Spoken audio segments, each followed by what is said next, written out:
मुगल सल्तनत का 7वां बादशाह साहिब कुरान मुअज्जम शाह आलमगीर सानी अबू नासिर सैयद कुतुबुद्दीन अबुल मुजफ्फर मोहम्मद मुअज्जम शाह आलम बहादुर शाह प्रथम पादशाह गाजी उर्फ शाह आलम प्रथम या आलम शाह प्रथम या शहजादा मुअज्जम बहादुर शाह प्रथम के नाम से यह प्रसिद्ध हुआ। इसे शाही बेखबर कहा गया। इसका जन्म 14 अक्टूबर 1643 को बुरहानपुर में हुआ। इसके माता पिता औरंगजेब और बाई बेगम थे। इसकी पत्नी निजाम बाई और 8 अन्य थीं। साथ में इसके 8 पुत्र हुए, एक पुत्री हुई। इसका शासनकाल 5 साल चला, 1707 से 1712। इसने अपना राज्याभिषेक 19 जून 1707 को दिल्ली में करवाया। यह अपने पिता का दूसरा पुत्र था। अपने पिता के भाई और विरोधी शाह शुजा के साथ बड़े भाई के मिल जाने से वह ही उत्तराधिकारी बना। इसके 4 लड़के जहांदार, अजीमुशान, रफीउशाम और जहानशाह थे। इसे 1643 में दक्षिण का प्रतिनिधि 1683 से 84 गोवा में पुर्तगाली इलाकों में मराठों के खिलाफ लड़ा। 8 वर्ष बाद 1699 में काबुल का सूबेदार बनाया गया। 63 वर्ष की उम्र में लाहौर के उत्तर में शाहदौला पुल पर 1707 में बहादुर शाह नाम से अपने को सम्राट बना दिया। बूंदी के बुद्ध सिंह तथा अंबर के विजय कछवाहा के समर्थन से ताकत के साथ उत्तराधिकार युद्ध में उतरा। बहादुर शाह व आजम शाह के बीच सामूगढ़ के पास जाजऊ में 1708 में युद्ध हुआ। आजम व उसके बेटे बधिर व बलाजाट मारे गए। छोटे भाई कामबख्श से 1709 में हैदराबाद के पास लड़ा। उसके बाद कामबख्श मर गया। मुनीम खां को सेनापति बनाया। औरंगजेब के वजीर को वकील मुतलिक बनाया। यह गद्दी पर बैठने वाला सबसे वृद्ध मुगल था। उसे शाह बेखबर इसीलिए कहा जाता था क्योंकि वह बहुत आलसी था। उसे दरबार का कुछ होश नहीं रहता था। इसके दरबार में 2 दल बन चुके थे। एक ईरानी था जो शिया था, एक तुरानी था जो सुन्नी था। ईरानी में असद खां जबकि तुरानी में चिंगिस खां था। उसने मारवाड़ के अजीत को हराया, परंतु कुछ समय बाद अमर सिंह जो मेवाड़ का था नेतृत्व में आजाद हो गया। इन सबसे युद्ध करने से अच्छा संधि करना समझा और कर ली। 1707 में सिखों से जाजूकी के पास लड़ाई हुई जिसमें गुरु गोविंद सिंह ने पुराने मित्र बहादुर का साथ दिया और वह जीत गया। उसने गुरु को आगरा में सम्मानित किया। गुरु वापस आनंदपुर लौटने वाले थे पर कामबख्श ने विद्रोह किया जिसके लिए बहादुर गोविंद को दक्षिण साथ ले गया। 1708 में गोविंद के मरने के बाद पंजाब में बंदा सिंह ने विद्रोह किया। उसने सेना बनाकर सरहिंद के नजीर खां सूबेदार को मारकर कब्जा कर लिया। बंदा सिंह ने स्वयं को सच्चा बादशाह कहकर अपने सिक्के चलवाए। बहादुर ने 1710 में सिंधौरा का घेरा डाला। बंदा भागकर लोहागढ़ चला गया। बहादुर ने दुर्ग पर कब्जा किया। बंदा वहां से भी भाग गया। 1711 में सरहिंद मुगलों पर लौटा। लोहागढ़ का किला अंबाला के उत्तर पूर्व में तराई में गुरु गोविंद सिंह ने बनाया था। बहादुर ने बुंदेला सरदार छत्रसाल से मेल मिलाप किया और जाट सरदार चूड़ामन से दोस्ती की। चूड़ामन ने बंदा बहादुर के खिलाफ बहादुर की मदद की। कैद से मुक्त साहू जी ने शुरू में मुगल आधिपत्य माना पर बाद में मुगल सीमा पर आक्रमण कर दिया। इसके दरबार में 1711 में डच प्रतिनिधि जेसुआ केटीआर के साथ आया था। इसमें महत्वपूर्ण स्त्री जुलियानी को बीवी फिदबा की उपाधि दी गई। बहादुर का शव उत्तराधिकारी युद्ध के कारण दफन नहीं हो सका। 8वां बादशाह था जहांदार शाह। इसे लंपट मूर्ख कहा गया है। जहांदार शाह बहादुर का बेटा था। बाकी 3 अजीमुशान, रफीउशान और जहानशाह से इसका उत्तराधिकारी युद्ध हुआ। जुल्फिकार खां के सहयोग से मर गए। इसे ही सेनापति बनाया गया। असद खां को वकील मुतलिक बनाया गया। ये दोनों बाप बेटे ईरानी अमीरों के नेता थे। यह 29 मार्च को 51 वर्ष की आयु में 1712 में गद्दी पर बैठा, 1713 तक शासन कर सका। यह जुल्फिकार की कठपुतली था।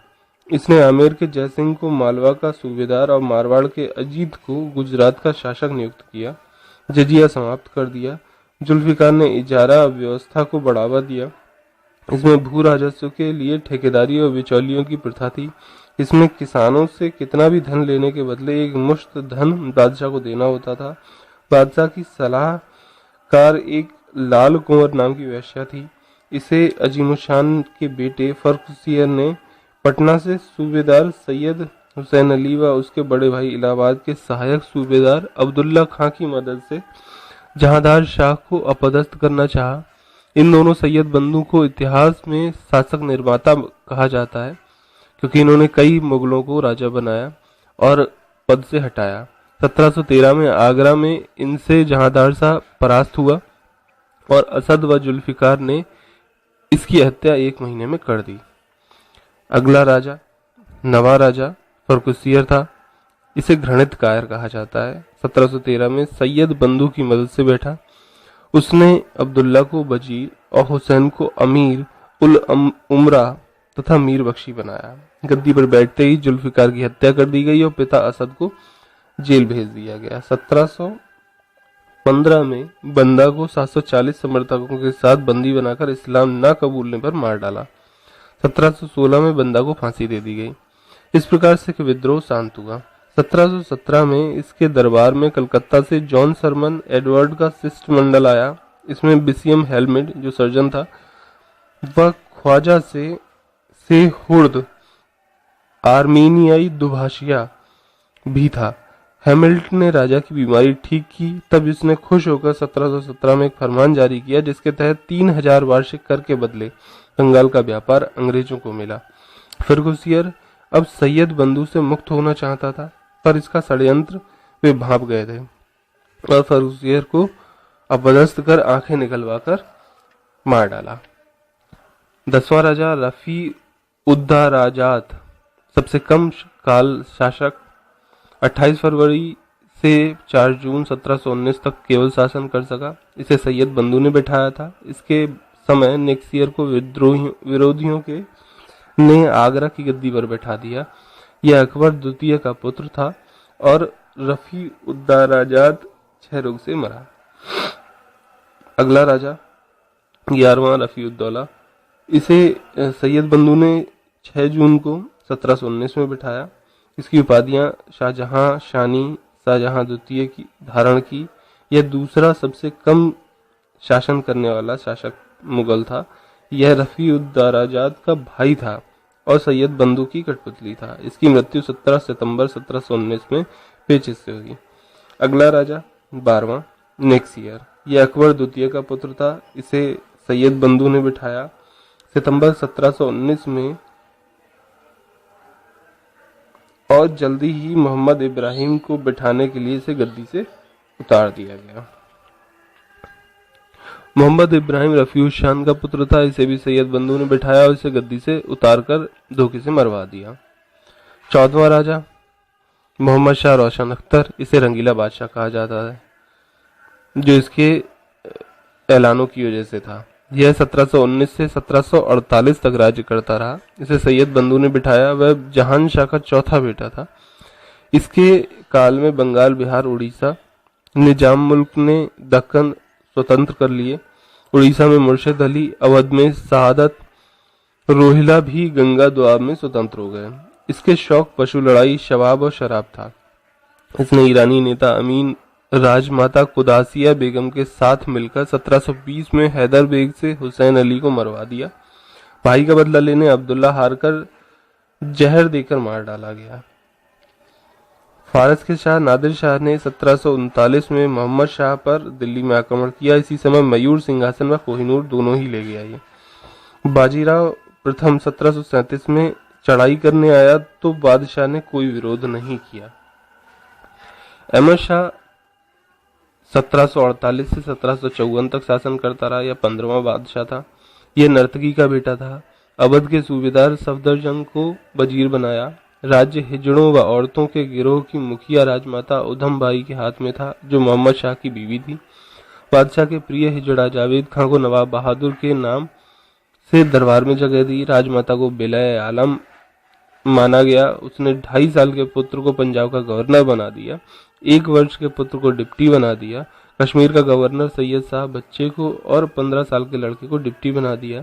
सेना के वेतन के लिए शाही सामान बेच डाला। 1748 में अहमद शाह अब्दाली ने जीते भारतीय प्रदेश रोहिला सरदार नजीबुद्दौला को सौंपे, जो मुगलों का मीर बख्शी था। दरबार के सफदरजंग के विरोध में बादशाह ने जावेद खां का दरबारी दल बनाया, पर उसकी हत्या हो गई।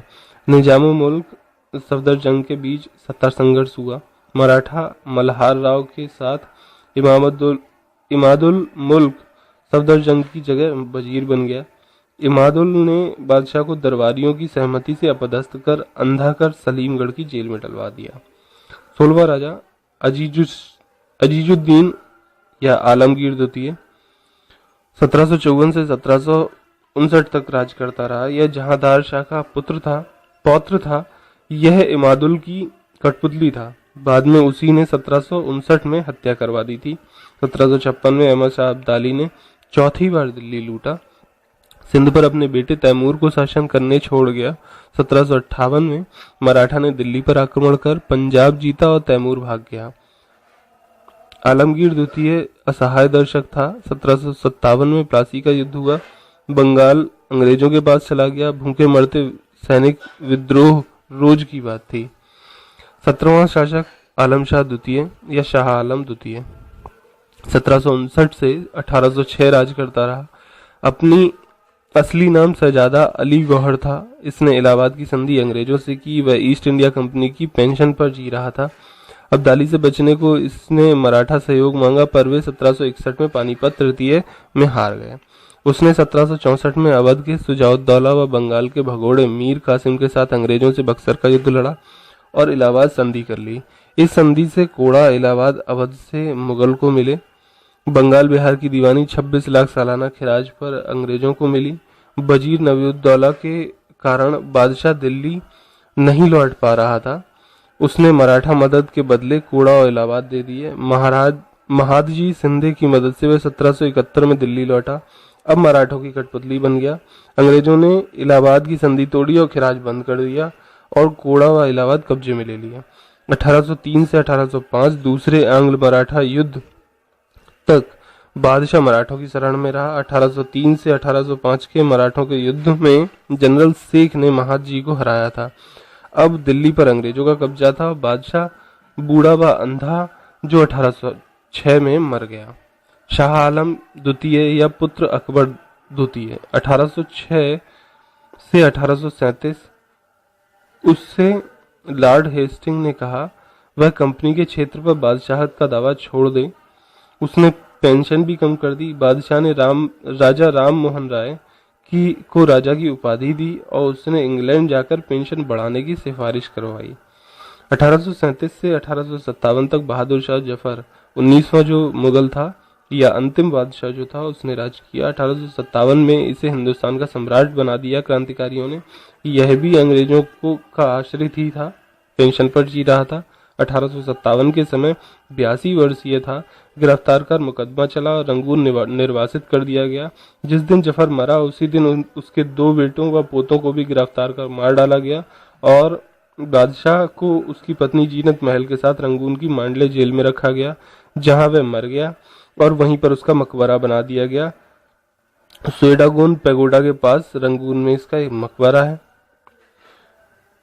यह कवि था, संगीतकार था और 1857 के विद्रोह में इसने दिल्ली से नेतृत्व किया था। इस तरह मुगलों का अंत हो गया।